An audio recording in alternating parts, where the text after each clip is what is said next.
Hello friends, जय जगन्नाथ। वर्षा पागरे गोटे नुआ आइटम करवा।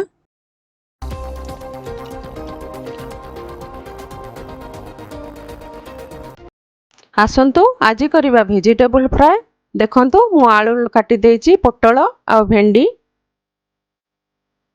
प्रथम कोन करवा, गोटे पात्र रे सब परिवा गुडी को नै जिवा। तापरे सेथिरे कॉर्नफ्लोर देबा।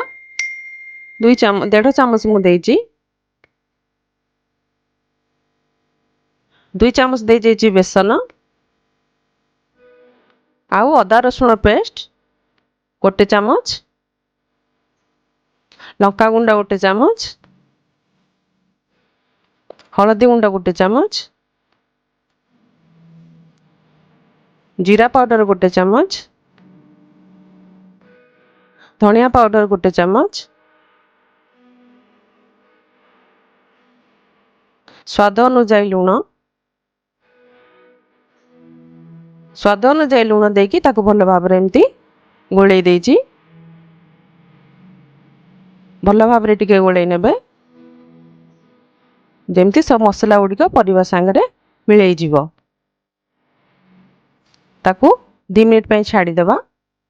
तापरे एथरे 1 चामच गोलमरीच गुंड मु ऐड कर देछि। करके ताको भल भाबरे देखंतु एमती गोळेई देछि।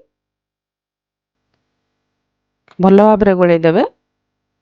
एबे कड़े रे तेल गरम करिकी मु ताको तेल रे छाणीछि। देखंतु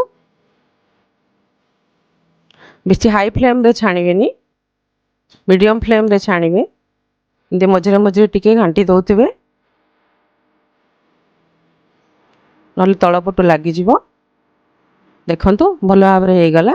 एबे ताको छाणी नेबा।